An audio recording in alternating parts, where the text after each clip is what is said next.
اس ملک کے اندر کانگریس جو حقیقت یہ ہے کہ اس کی ایک تاریخ ہے اور اس نے اس ملک کی آزادی کے لیے کام کیے ہیں۔ گاندھی جی، جواہر لال نہرو، مولانا ابوالکلام آزاد اور ان کے ساتھیوں نے کام کیے ہیں، لیکن کانگریس کا وجود 1883 سے لے کر 1885 تک ہے۔ 1885 میں ان کا سب سے پہلا جلسہ دلی کے اندر ہوا ہے، لیکن وہ علماء جو اپنی ہتھیلی پر اپنا سر رکھ کر، سر سے کفن باندھ کر ملک کی آزادی کے لیے میدان میں کام کر رہے تھے، ان کی تاریخ کا سلسلہ 1803 سے شروع ہوتا ہے، جب حضرت شاہ عبدالعزیز صاحب محدث دہلوی رحمۃ اللہ علیہ نے یہ اعلان کیا تھا کہ آج ہمارا ملک استعمار اور انگریز کے غلامی کے اندر پہنچ گیا، اب اس ملک کو آزاد کرانا ہر عالم دین کا مذہبی فریضہ ہے۔ ان کا یہ اعلان 1803 کے اندر تھا، اور مسلمان اپنی تاریخ کو بھلا بیٹھا ہے۔ ان کے اوپر اس اعلان کی وجہ سے بڑے مظالم ہوئے، ان کو زہر دے دیا گیا، ان کی آنکھوں کی بینائی ختم ہو گئی، وہ نابینا ہو گئے، حالانکہ وہ ہندوستان ہی کے نہیں بلکہ عالم اسلام کا اگر یوں کہا جائے کہ بڑے سے بڑا عالم دین تھا تو اس میں مبالغہ نہیں ہوگا۔ ان کی جائیداد کو قرق کر لیا گیا، ان کو دلی سے شہر بدر کر دیا گیا، لیکن اس مرد مجاہد کے پائے استقامت کے اندر جنبش نہیں آئی، اور وہ جب تک زندہ رہے یہی کام کرتے رہے، اور اپنی زندگی کے اندر انہوں نے اپنے 2 شاگردوں کو، شاہ اسماعیل شہید اور حضرت سید احمد بریلوی رحمۃ اللہ علیہ کو پیدا کیا، اور انہی کے بنائے ہوئے طریقے کے اوپر وہ میدان جہاد کو گرم کرتے رہے، یہاں تک کہ دونوں کے دونوں سن 1831 میں شہید ہو گئے، اور شاہ عبدالعزیز صاحب سن 24 کے اندر انتقال فرما گئے۔ لیکن اس ملک کی آزادی کے لیے جہاد کے اس سلسلے کو اس مضبوطی کے ساتھ قائم کیا کہ جہاد کی جو آگ اور جو تپش پیدا کی گئی تھی وہ بجھنے نہیں پائی، یہاں تک کہ 150 سال کے بعد 1947 کے اندر ملک آزاد ہوا۔ لیکن میں یہ کہنا چاہتا ہوں کہ کانگریس کا کوئی وجود نہیں تھا۔ کانگریس تو 80 سال کے بعد کانگریس نے جنم لیا ہے، اور اگر آپ تاریخ کو اٹھا کر دیکھیں گے تو یہ لوگ علماء اور مسلمان تو سن 1831 میں، پھر اس کے بعد برادران وطن کو اپنے ساتھ لے کر 1857 میں میدان جہاد کو گرم کر رہے تھے،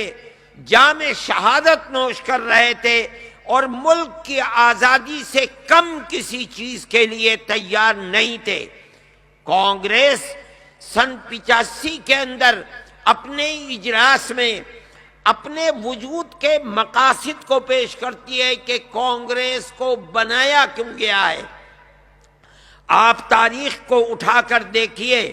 اس میں یہ کہا جاتا ہے کہ کانگریس کے وجود کا مقصد جو 2 جہاد 1831 اور 1857 کے جہاد کی وجہ سے حکومت برطانیہ اور ہندوستان کے درمیان میں جو غلط فہمیاں پیدا ہوئی ہیں ان غلط فہمیوں کو دور کرنا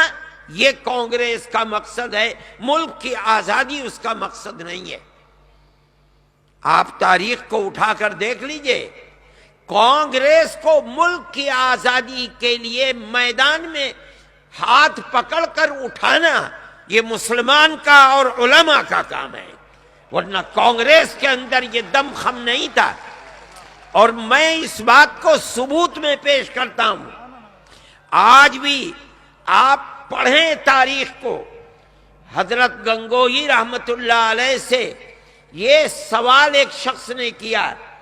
کہ ایک جماعت ہندوستان میں بنی ہے،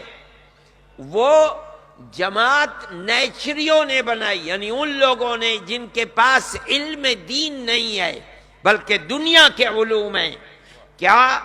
ہمارے لیے اس جماعت میں شرکت جائز ہے؟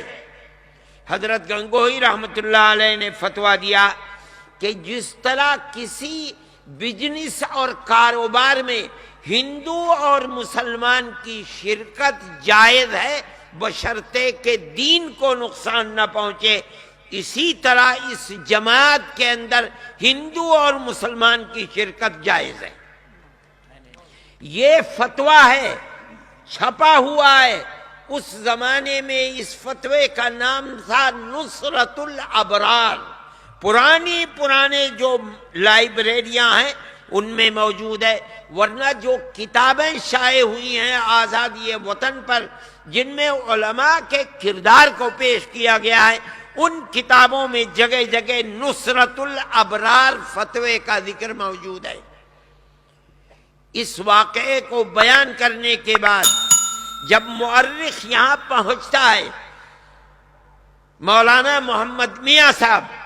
علماء حق کے اندر اور دوسری کتابوں میں لکھتے ہیں کہ یہاں یہ سوال پیدا ہوتا ہے کہ حضرت گنگوہی جو 1857 کے جہاد کے اندر جہاد کرنے والوں میں ہیں اور ابتدائی مرحلے میں انگریز کی فوج کو نقصان پہنچا کر توپ خانہ ان سے چھین کر لانے والے ہیں، وہ اپنے شاگردوں کو تو کہتے ہیں کہ آزادی وطن کی تحریک پیش کرنے کے لیے کانگریس کے اندر شریک ہو جائیں، خود کیوں نہیں شریک ہوتے؟ یہاں یہ سوال پیدا کر کے اس کا جواب دیتے ہیں کہ 80 سال کی مکمل جاں بازی کی تاریخ نے ان کو اتنا پختہ کر دیا تھا کہ وہ آزادی وطن سے کم کسی مطالبے کے اوپر تیار نہیں تھے، اور کانگریس آزادی وطن کے لیے تیار نہیں ہے۔ وہ تو اس درمیان کے تعلقات کو ختم کرنا چاہتی ہے، تعلقات میں جو خرابی پیدا ہوئی ہے اسے دور کرنا چاہتی ہے۔ اس لیے انہوں نے اپنے شاگردوں کو کہا کہ اس کے اندر شریک ہو، اور شریک ہو کر کے آزادی وطن کے لیے اس کو کھڑا کرو۔ اور ان کا یہ دلچسپی ان کی اس سلسلے کے اندر کارگر ہوئی، یہاں تک کہ کانگریس کے ہاتھ کو پکڑ کر آزادی وطن کے لیے کھڑا کر دیا گیا۔ یہ مسلمان کا کردار ہے، مسلمان کی تاریخ ہے، لوگ جانتے نہیں ہیں۔ دریا گنج کے اندر حکیم اجمل خان اور دوسرے لوگوں کے یہاں ساری کانگریس ان کے یہاں پڑی رہتی تھی، گاندھی جی وہیں آتے تھے، وہیں نہرو آتے تھے، یہ لوگ آتے تھے، اور کانگریس کے پاس اتنا پیسہ نہیں ہوتا تھا کہ وہ اپنے پروگراموں کو چلا سکے۔ اس کا انتظار کیا جاتا تھا کہ حکیم اجمل خان صاحب کو کہیں کوئی بیمار ہو جائے نواب کے گھر میں، اور نواب کے یہاں سے وزٹ آ جائے، بلانے کے لیے جائیں، تو وہاں جو نذرانہ ملے گا حکیم صاحب کو اس سے کانگریس چلائی جائے گی۔ یہ مسلمان کا کردار ہے، علماء کا کردار ہے۔ جمعیت علماء ہند، جمعیت علماء ہند، مولانا سید ارشد مدنی، مولانا سید ارشد مدنی۔ یہ ہندوستان کی تاریخ ہے۔ جمعیت علماء کا قافلہ چلتا رہا ملک کی آزادی کے لیے. پھر حضرت شیخ الہند رحمت اللہ علیہ، آپ میں ایک بہت بڑا طبقہ علماء کا ہے. حضرت شیخ الہند رحمت اللہ علیہ وہ انسان ہے جس کے آگ کے دل کے اندر آزادی وطن کی آگ جل رہی ہے. وہ آدمی اس ملک کے لیے جو کچھ کرتا رہا ہے، میں کہتا ہوں کہ کوئی اور لیڈر ملک کا یہ نہیں ثابت کر سکتا کہ ملک کی آزادی کے جرم میں انگریز کی جیل میں 7 سمندر پار مالٹا کی جیل میں 3 سال 7 مہینے کی قید بامشقت کسی انسان نے گزاری ہو. اگر ہے تو وہ آپ کے استاد الاساتذہ شیخ الہند کی شخصیت ہے، جو اپنے 4 ساتھیوں کے ساتھ مالٹا کی جیل میں رہے. اور قصور کیا تھا؟ کوئی قصور نہیں تھا. ملک کی آزادی کے لیے کیوں تانے بانے بن رہے ہو؟